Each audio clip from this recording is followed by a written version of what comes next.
Muy buenos días, el día de hoy presentaremos el análisis exploratorio de datos. El grupo se encuentra conformado por Dylan Gómez, Carolina Plaza, Geraldine González, Laura Romero y quien les habla, Karen Talero. Inicialmente, el área de estudio corresponde a la sede Vivero ubicada en la Facultad de Medio Ambiente y Recursos Naturales de la Universidad Distrital. Esta cuenta con un área construida de 7.258 metros cuadrados, al sur limita con la Quebrada Padre Jesús, al norte con el Instituto Roosevelt, hacia el oriente con los Cerros Orientales y al occidente con la Avenida Circunvalar. El clima que se presenta principalmente son periodos lluviosos y se caracteriza por ser una zona de pendientes marcadas y gran cobertura vegetal, esto último debido a su ubicación cercana a los cerros orientales. El tipo de vegetación que se presenta es de bosque alto andino y durante la revisión y el estudio se encontró principalmente especies como árbol loco, fresno, níspero, ciprés, acacias, aliso andino, y en cuanto a fauna se encontró mirlas, mariquitas, abejas, insectos, colibrís, entre muchos otros. Es importante este estudio en cuanto a la conservación ecológica, la preservación y poder entender cómo funciona la biodiversidad en esta área. Para la metodología se siguieron tres etapas: precampo, campo y poscampo. En la primera se realizó una parcelación de la zona de estudio. Posteriormente, en campo se realizó el premuestreo y el muestreo de las parcelas seleccionadas. En tercer lugar, se realizó la estratificación de la totalidad de las parcelas divididas en tres estratos: bosque, pastos arborizados y jardines. Finalmente, se realizó el análisis estadístico y de correlación con los datos seleccionados y medidos como lo son altura comercial, altura total, promedio de copa, CAP y DAP.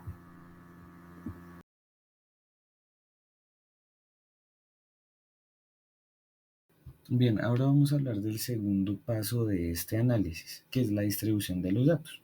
Para poder determinar el número óptimo de clases en la construcción del histograma, nosotros utilizamos la metodología de la regla de Sturges.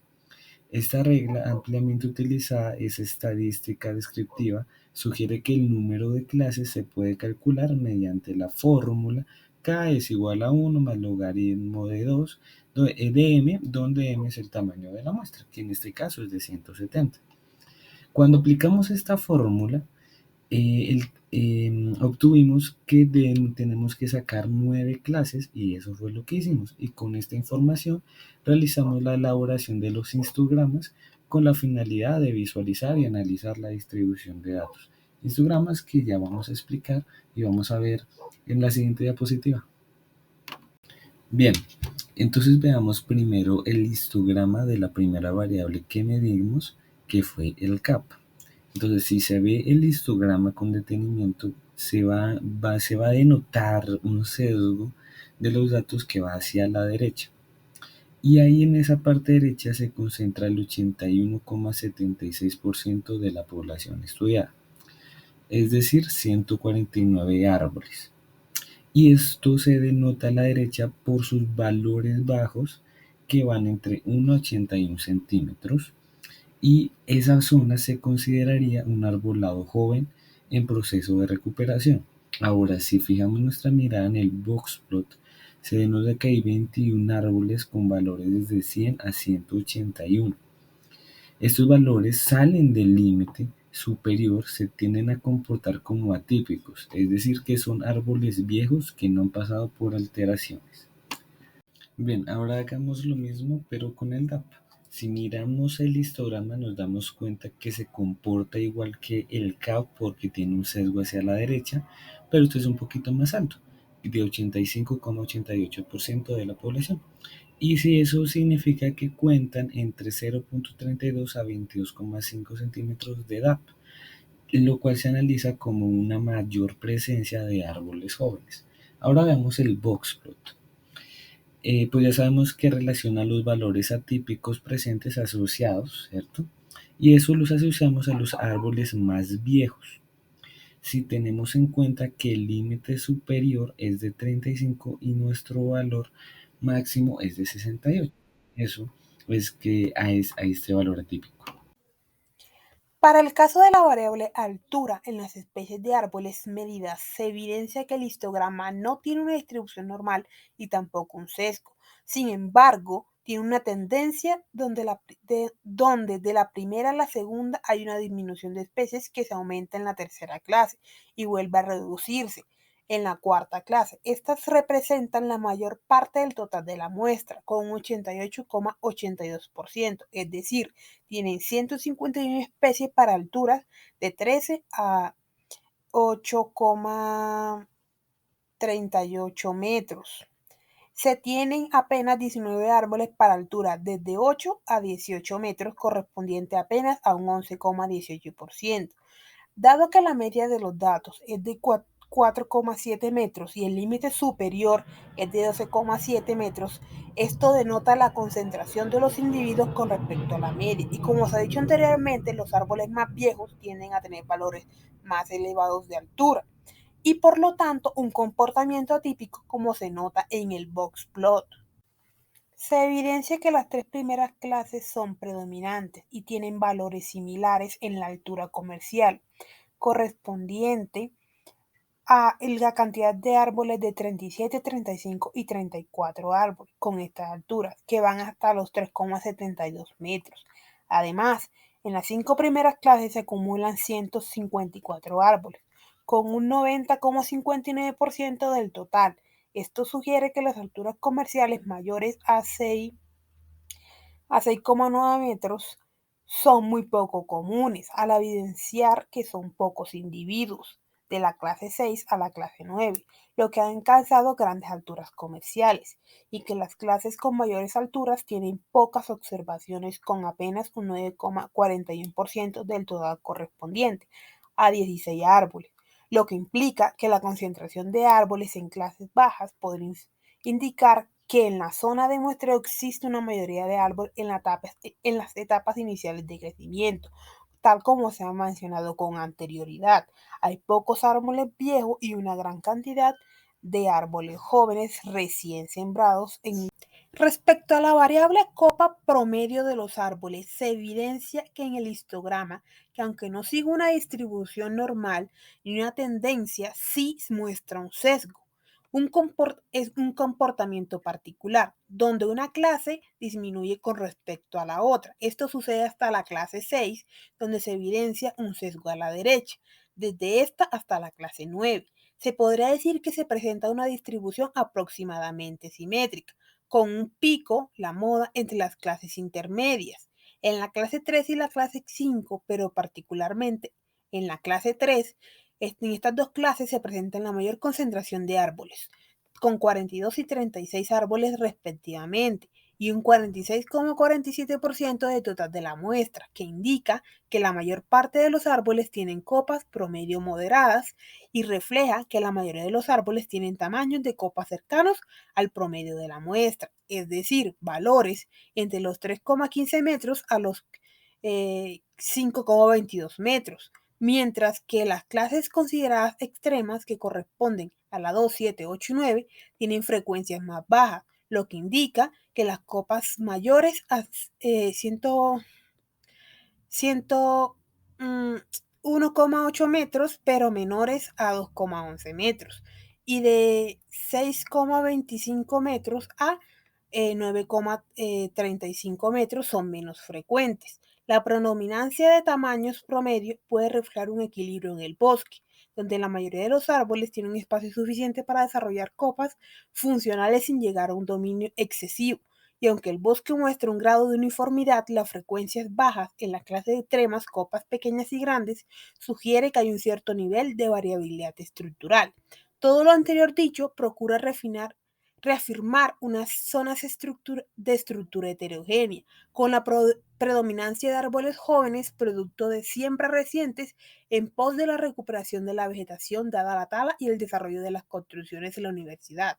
La presencia de árboles más viejos en la zona montañosa o en la parte baja se considera dada la poca intervención humana y la dificultad en el acceso que presenta, además de cuerpos de agua que contribuyen con la humedad y el aporte de nutrientes a las especies. La presencia de suelos arcillolimosos en la zona montañosa de la universidad dificulta la retención de humedad en el suelo, problema que es contrastado con la gran altura de los árboles asociado con competencias por la luz. Pasando a la correlación de los datos, como podemos evidenciar en el gráfico de dispersión, se tiene un R cuadrado de 0.2948, lo que quiere decir que este modelo, que es del tipo polinómico de grado 6, a pesar de su alto grado, solo logra explicar un 29.48% de la variabilidad de los datos, por lo que podemos decir que la relación es bastante débil. Esto se puede ver a la dispersión de los puntos y a la misma medición en campo, ya que nuestro muestreo tuvo varios errores, no fue el más preciso. También puede influir la heterogeneidad de los árboles presentes en el área de estudio, donde se evidencia que los que presentan mayor variabilidad pueden incluir árboles de diferentes edades o tamaños, lo cual puede fomentar la competencia y la coexistencia de las especies, donde se va a favorecer un área basal más alta, alcanzando un pico antes de disminuir en condiciones de alta o de baja variabilidad. Esto podría indicar que una estructura intermedia favorece el crecimiento o densidad óptima de los árboles, mientras que una excesiva homogeneidad o una dispersión reduce la productividad. Esto posiblemente por la competencia, la limitación de los recursos o las dinámicas poblacionales. A partir de la cartografía obtenida mediante el índice NDVI, se observa que los valores predominantes oscilan entre 0.707 y 1. Sin embargo, hay ciertos puntos que se encuentran entre 0.42 y 0.706.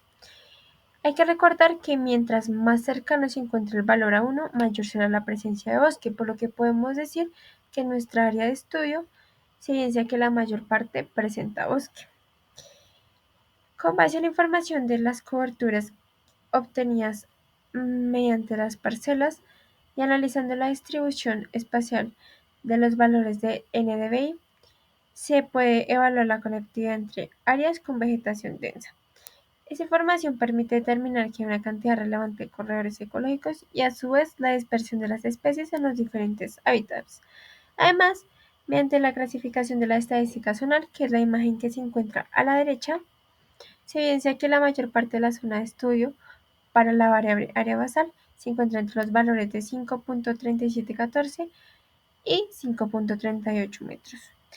Esto nos indica que el área basal es relativamente alta, por lo que se puede decir que la densidad de los árboles en la zona de estudio es alta.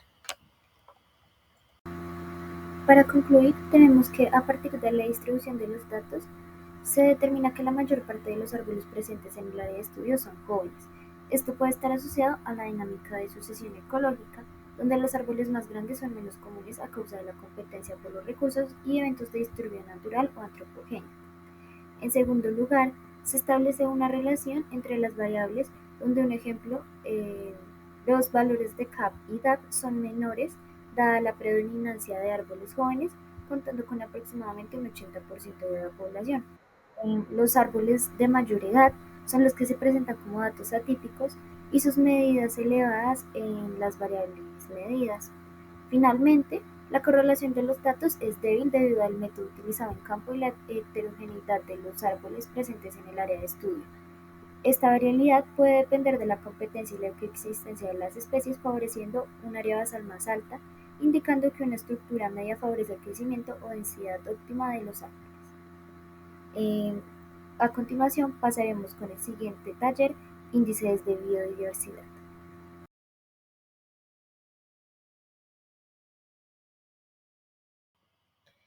Este estudio se lleva a cabo en la Facultad de Medio Ambiente y Recursos Naturales de la Universidad Distrital, un espacio que combina diferentes tipos de coberturas vegetales, lo cual permitió realizar un análisis detallado de su biodiversidad. El muestreo que se realizó fue un muestreo estratificado, donde se dividió el área de estudio en tres estratos, que son el bosque denso, los jardines y los pastos arborizados.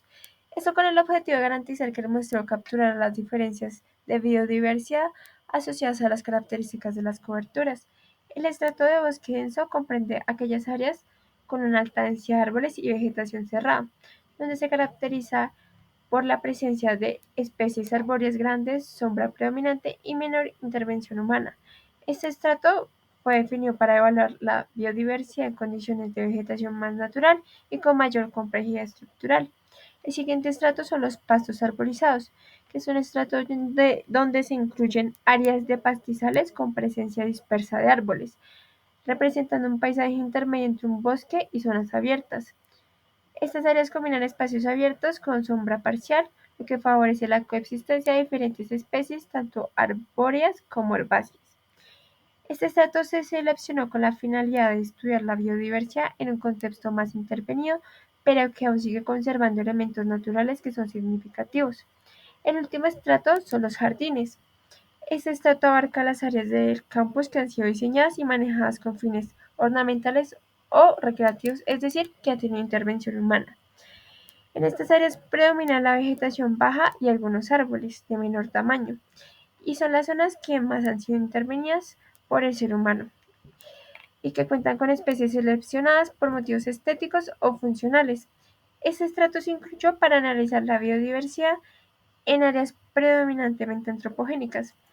Finalmente, el análisis de los datos recolectados em, se basó en las especies encontradas en cada estrato, las cuales fueron clasificadas en las siguientes categorías: flores, aves e insectos. Y a partir de dicha clasificación se calcularon los índices de biodiversidad de alfa, beta y gamma. En cuanto a los índices alfa, en este apartado vamos a ver 6 índices. Estos analizan la diversidad de las comunidades de manera independiente. Inicialmente tenemos la riqueza específica. Aquí encontramos que el estrato de bosques presenta mayor riqueza con 34 especies. En segundo lugar tenemos el índice de Margalef. De acuerdo con los resultados obtenidos, se indica que tanto los pastos arborizados como los jardines presentan una menor diversidad de especies. Esto puede atribuirse a las perturbaciones antropogénicas que han reducido la riqueza de especies vegetales. Sin embargo, se afirma que la diversidad de esto es alto, ya que está por encima de 2. En cuanto al tercer índice de Mininic, estos sugieren que los bosques presentan una alta diversidad de especies en relación con la abundancia de individuos. En cuarto lugar tenemos la dominancia de Simpson. Si bien para los 3 estratos se tiene que hay baja dominancia debido a que su valor se aproxima bastante a cero. El quinto índice es la diversidad de Simpson, que es el inverso. Para el sexto tenemos el índice de equidad de Shannon-Wiener. Para este, el estrato de bosque mostró un elevado valor del índice. Esto nos indica una alta diversidad y al mismo tiempo una equidad en la comunidad. Es decir, que los individuos están distribuidos de manera equitativa, por decirlo de algún modo. Los pastos arborizados presentan un patrón similar, pero una riqueza ligeramente inferior. Los jardines mostraron valores más bajos del índice, evidenciando una baja diversidad en comparación con los otros 2 estratos. Finalmente, por medio de la varianza, podemos ver que los datos se ajustan correctamente, ya que tienden a cero, es decir, que no se alejan mucho de la media. Por tanto, se refuerza que hay homogeneidad entre las comunidades. A rasgos generales, podemos decir que los bosques son las zonas que presentan mayor riqueza. Puede ser debido a esa falta de presencia antrópica que puede generar perturbaciones en el medio. Para el caso de las aves, se encontró primero que la riqueza específica en el estrato de jardines es baja. Esto podría estar relacionado con la proximidad del edificio a Natura y una menor densidad vegetal. Esto limita la disponibilidad de recursos y hábitat adecuado para esta especie. Se encontró que únicamente se encontró una especie.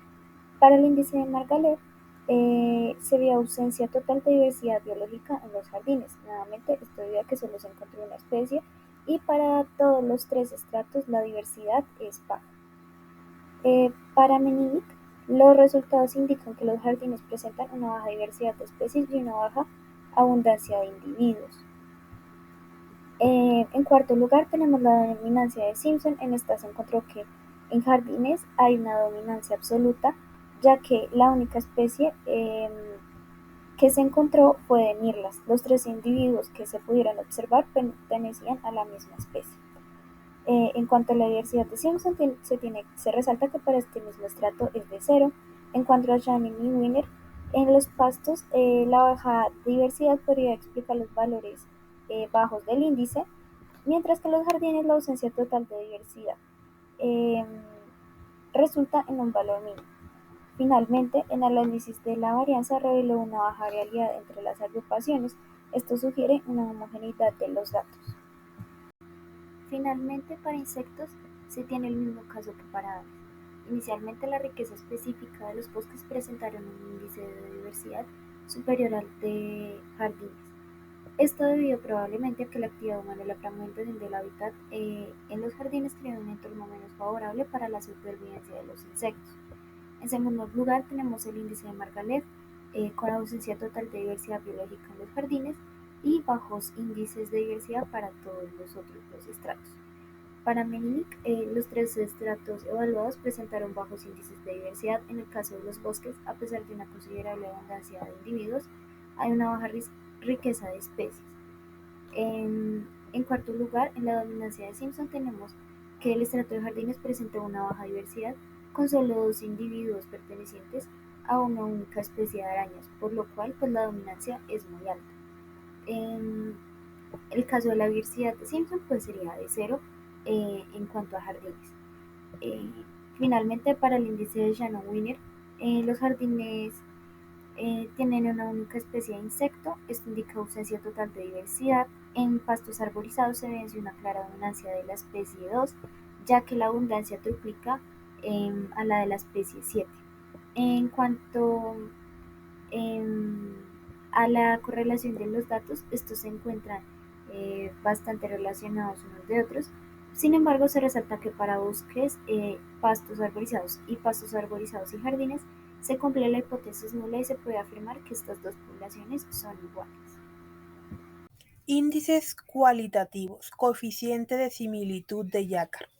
Este coeficiente mide el grado de similitud entre dos comunidades, calculando la proporción de especies compartidas frente al total de especies presentes. Como se ve en la tabla, el análisis de similitud de especies de flora entre las comunidades de bosques y pastos arborizados muestra un factor ecológico y antrópico que influyen en la composición de las especies. La mayor similitud de 162 se presenta entre estas dos comunidades debido a su continuidad ecológica, como se observa en la figura 1, donde los pastos arborizados están contenidos dentro del bosque. Estas comunidades comparten condiciones ambientales iguales, lo que favorece procesos como la dispersión de semillas por viento y fauna, además de la similitud en la composición del suelo. En contraste, la menor similitud del 12% se encuentra entre los bosques y los jardines, debido a la alta intervención humana en los jardines caracterizados por especies ornamentales, suelos modificados y una baja conectividad ecológica. Finalmente, la similitud intermedia de 40% entre pastos arborizados y jardines puede explicarse por la tolerancia de ciertas plantas y árboles pequeños a hábitats alterados, así como por la posible dispersión moderada de semillas. Además, es probable que al diseñar los jardines de la universidad se incluyeran especies presentes en los pastos arborizados, lo que favoreció cierto grado de conexión y similitud entre las comunidades. Índice de Yacar para las aves. Para análisis de similitud de las especies de aves, las comunidades de bosques y pastos arborizados presentan una alta similitud del 150%. Este alto porcentaje probablemente se debe a la continuidad ecológica entre ambas comunidades, las cuales comparten una flora similar que ofrece hábitats adecuados, refugio y fuentes de alimentos comunes para las mismas especies de aves. Además, la cercanía y conectividad de estos dos estratos favorecen el desplazamiento y el establecimiento de las aves, facilitando la interacción entre ellos. Por otro lado, bosques y jardines, así como pastos arborizados y jardines, comparten solo un 50% debido a la alta intervención humana en los jardines y a la menor conectividad, lo que limita la dispersión y permanencia de las especies. Las similitudes de las aves en comunidades de pastos arborizados y jardines son de un 50%, lo que puede deberse a que ciertas aves toleran cierto grado de alteración en su hábitat y encuentran recursos suficientes tanto en pastos arborizados como en jardines. Índice de Yacar para las especies de insectos. Este índice no es aplicable para las especies de insectos, ya que en las comunidades estudiadas no se observa exclusividad en alguno de ellos. B. Al realizar los cálculos, el índice de Yacar resulta en un valor cero, lo que indica que no hay diferencia clara o que una distribución particular de las especies de insectos en las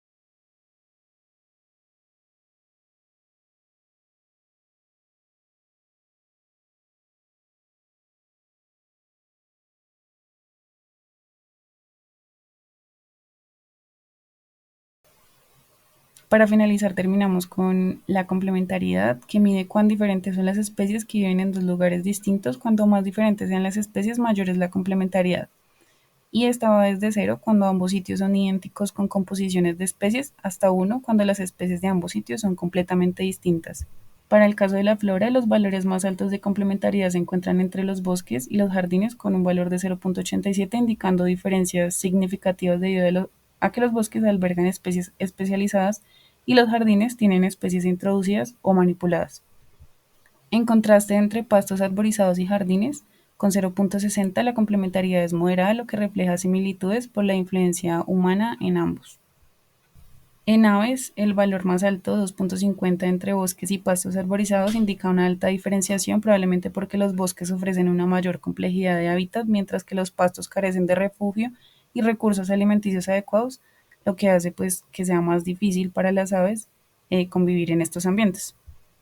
En insectos, la complementariedad más alta, 0.50, fue entre bosques y jardines, que sugiere una diferenciación moderada. Bien, analicemos los resultados de diversidad gamma. Empecemos por riqueza de especies. Démonos cuenta que beta siempre fue mayor a alfa y por tanto el peso porcentual siempre fue mayor. Lo interesante es que beta siempre estuvo entre 0.63 y 0.64 y alfa entre 0.36 y 0.37. Muy similar, por no decir que son prácticamente iguales. La pregunta es: ¿qué significa ese punto 63? Significa que el 63% de las especies están en todos los territorios que nosotros dividimos y el 36% están en un territorio en específico. La pregunta ahora es ¿por qué? Al analizar dónde estaban ese 36% en específico, nos dimos cuenta que estaban en el territorio de bosques y que no estaban en paisajes. Eso nos dio a entender o nos hizo analizar que seguramente todas las especies en un punto pasado estuvieron regadas uniformemente en todo el territorio, pero por las construcciones y la actividad humana se vieron erradicadas ese 36% de esas especies por la construcción y por la frecuente actividad humana que seguro no ha dejado volver a brotar a esas especies. Esta teoría es reforzada por la diversidad de gamma que usa el índice de Shannon, ya que beta tiene el 100% del peso porcentual, lo que quiere decir que, que esto se interpreta como que todas las especies están en todos los tres territorios que se dividieron. El problema es en el índice de Simpson, que da la vuelta y es completamente contradictorio porque dice que el 100% está en alfa, lo que quiere decir que la diversidad no es que las especies no están regadas en todos los tres territorios, sino que hay una alta diversidad en cada territorio, pero no están regadas en los tres territorios que conforman el paisaje. Esto es una contraindicación, pero tiene una respuesta. Y es que no todos los índices sirven para todos los casos de estudio. En este caso, Simpson no sirve porque el índice de Simpson se basa en calcular la dominancia que tiene una especie en un territorio, pero esa no es la variable que nosotros estábamos usando. Nosotros estábamos usando la riqueza que tiene cada especie y eso nos llevó a pensar que en un momento anterior todas las especies estuvieron regadas en todo el territorio. Ese es el análisis de nuestro taller. Esperamos les haya gustado. Buen día y buen día.